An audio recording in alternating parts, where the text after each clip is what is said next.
My name is Mike Simon, and this story, I hope you'll humor me today, is entitled, Screw You, Kermit the Frog.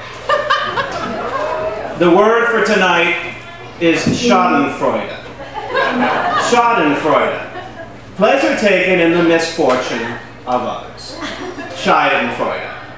I had some Schadenfreude in elementary school, but for you to understand why I'm sure a very nice young boy would experience Schadenfreude, you have to understand that Kevin was, to use terms that I didn't really understand at the time, but now I understand more thoroughly, a real prick. Right. He was the 7, 8 years old. He was the blonde, haired kid who played soccer, and he was just adorable. Everyone loved this kid, and he was just horrible to all us little geeky kids. And what can you do in the face of such adversity, except possibly to depend on fate?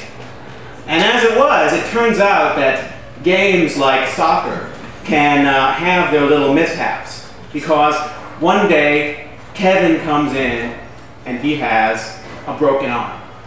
Turns out there had been some kind of incident when he was in practice and he'd broken his arm. Which we don't love because, come on!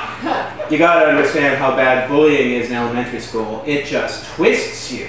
And so that was my experience with Schadenfreude. Now, this had its ramifications later on. You see, like I said, was a geeky little boy. And I was in the choir.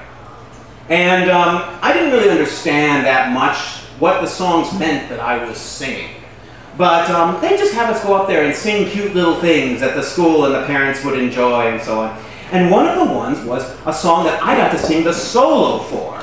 And this song was called No One Like You, I believe, by John Denver, if I remember correctly. But it wasn't assigned to us because of John Denver. It was assigned to us because it was sung by Kermit the Frog to Miss Piggy at some recent Muppet show. And the way the song went was something like, I love your eyes, I love your nose, I love your mouth, your hands, your feet, your toes.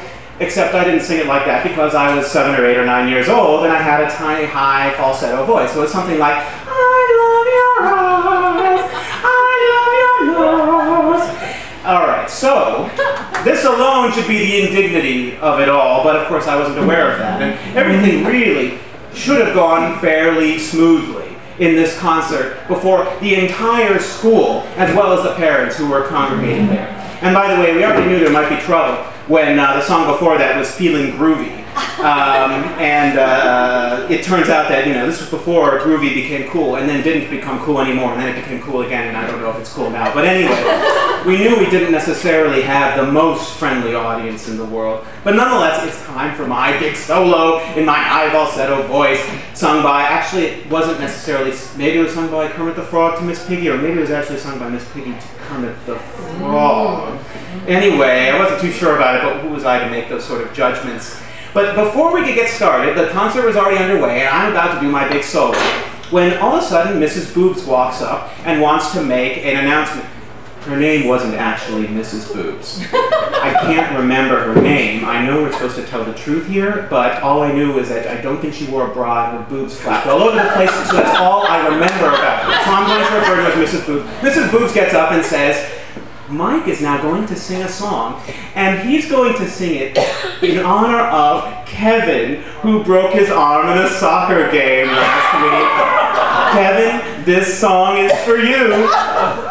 So I'm left up there at the microphone saying, I love your eyes, I love your nose. And when I look out there, I can see all my friends just tittering, going nuts. And then the worst indignity of all of it was I see Kevin sitting there with his cast signed by everyone, and he's smirking. Schadenfreude.